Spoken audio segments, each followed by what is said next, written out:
आज है ना एक्चुअल रीज़न समझते हैं कि ऑडिट जैसा सब्जेक्ट आपको टफ क्यों लग रहा है। ये रीज़न्स अपन को समझने ज़रूरी है, अदरवाइज अपन पढ़ते रहेंगे बट अपन सही अप्रोच के साथ में नहीं पढ़ रहे ना, तो चीज़ें बेटर नहीं होगी, चीज़ें बिल्कुल बेटर नहीं होगी। तो आगे बढ़ने से पहले वीडियो को जल्दी से लाइक कर दो सो डैट ये बाकी बच्चों तक भी पहुंच सके। Hi, this is C S section Jain, your audit mentor, and मैं आपको आज पूरी बढ़िया ढंग से बताना चाहता हूँ कि इंस्टीट्यूट किस तरफ किस डायरेक्शन में बढ़ना चाह रहा है और आपको क्या अपनी अप्रोच को सही कर लेना चाहिए। सुनो ना मेरी बात को। सर, बहुत सारे बच्चे ऐसे होते हैं जो ऑडिट पढ़ तो लेते हैं बट कॉन्फिडेंस की कमी हमेशा रहती है। पहला रीज़न हो सकता है कॉन्सेप्ट क्लैरिटी। देखो, ऐसा है, सिंपल है। ऑडिट की जब आप क्लासेस कर रहे हो, your focus should be on the concept. आज मैं क्लासेस में क्लियरली बोलता हूं कि तुम देखते समय ये चीज को समझो कि यार ये टॉपिक बोलना क्या चाहता है, कॉन्सेप्ट क्या बोलना चाह रहा है। सर, रट्टाफिकेशन भी तो करना है ना, रट्टाफिकेशन is the second step. But if you are not focusing on the concept, you are bound to fail. कोई इलाज नहीं है, कॉन्सेप्ट क्लियर ही नहीं होगा, तुम्हें चीजें याद हो ही नहीं सकती, और याद हो भी गई तो अगले 10 दिन बाद में भूल जाओगे। तो कॉन्सेप्ट सबसे इंपॉर्टेंट है। आपने कॉन्सेप्ट समझ लिया, सर काम हो जाएगा क्या? Answer is no sir. Sir, concept के बाद में सर आपको अपने रिविजन्स भी करने पड़ेंगे। मिनिमम 2 से 3 रिविजन्स आपको करने ही चाहिए। उसके बेसिस पे आपको चीजें आराम से याद हो जाएगी और बिल्कुल बहुत बढ़िया तरीके से याद हो जाएगी। पर first priority should be your concept. अगर कॉन्सेप्ट वीक है ना, तो राजा दिक्कत है। कॉन्सेप्ट के बाद में सर हमने रिवीजन कर लिया, फिर भी क्या होता है, बच्चों को तकलीफ ये आ रही है कि सर क्वेश्चन प्रैक्टिस में सर हमारा हाथ थोड़ा सा डगमगा जाता है। और उसके पीछे रीजन ये है कि इंस्टीट्यूट का पैटर्न चेंज हुआ है, case study based question, application based question देखने को बहुत ज्यादा मिल रहे हैं। तो उसके लिए तुम्हारी लिए होनी चाहिए राइटिंग प्रैक्टिस। राइटिंग प्रैक्टिस, कुछ ऐसे क्वेश्चंस की रिटन प्रैक्टिस होनी चाहिए जिससे तुम्हारा कॉन्फिडेंस बहुत एक अलग लेवल तक हो जाए। इंस्टीट्यूट कोई भी क्वेश्चन पूछ ले, you are good to go. और इस वीडियो में मैं आपके साथ में ये चीज़ बिल्कुल डिस्कस करना चाहता हूँ about my writing practice batch. Sir, ये बहुत ही यूनिक बैच है। मतलब मेरे हिसाब से अगर आपने ये राइटिंग प्रैक्टिस बैच कर लिया ना, आप बहुत आगे निकल गए। मतलब बहुत बहुत ज़्यादा आगे निकल गए। इंस्टीट्यूट कैसा ही क्वेश्चन बना दे, कितना ही डिफिकल्ट पेपर सेट कर दे, कितने ही केस स्टडी बेस्ड क्वेश्चन बना दे, एप्लीकेशन बेस्ड क्वेश्चन बना दे, फर्क नहीं पड़ेगा राजा। आप उस लेवल की तैयारी मेरे साथ में कर चुके हो। और सर कितने घंटे हमको देने हैं? केवल और केवल 8 से 9 घंटे। सर बस, मैंने कहा सुनना, पूरी डिटेल्स तुम्हें अच्छे से बताता हूँ, सुनो। पहले समझो कि इंस्टीट्यूट का क्वेश्चन पैटर्न क्या है। अगर मैं क्वेश्चन पैटर्न की बात करूँ तो एक है डायरेक्ट क्वेश्चन, एक है application based question. Application based question को रोको, पहले बात करते हैं डायरेक्ट क्वेश्चन की।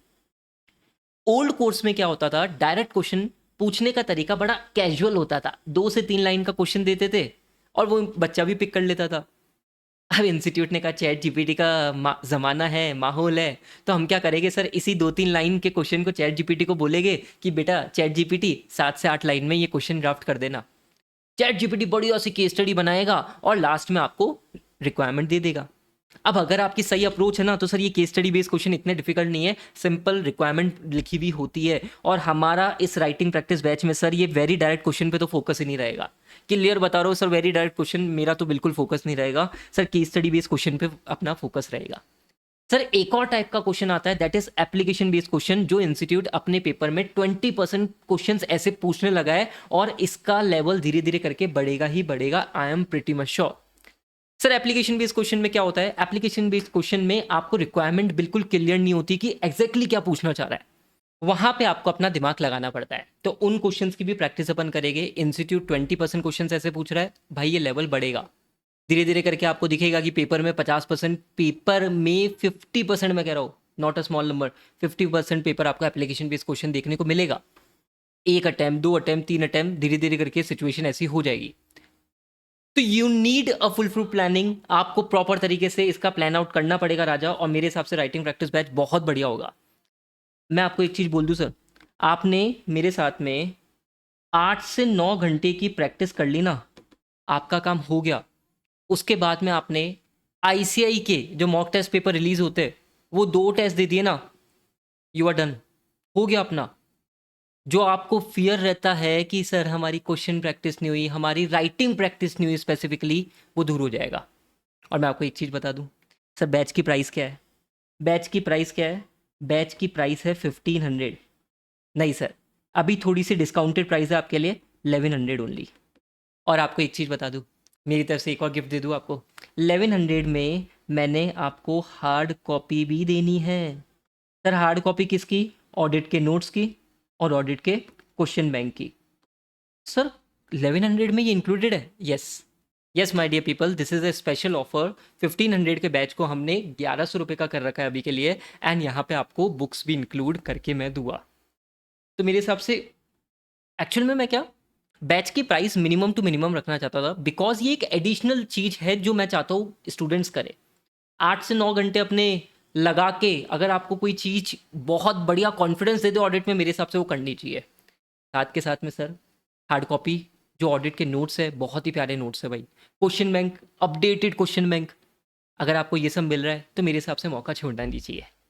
ठीक है, वीडियो पसंद आया, बैच पसंद आया तो लाइक करना बिल्कुल मत करना। मिलते हैं नेक्स्ट वीडियो में, till then take care, bye bye.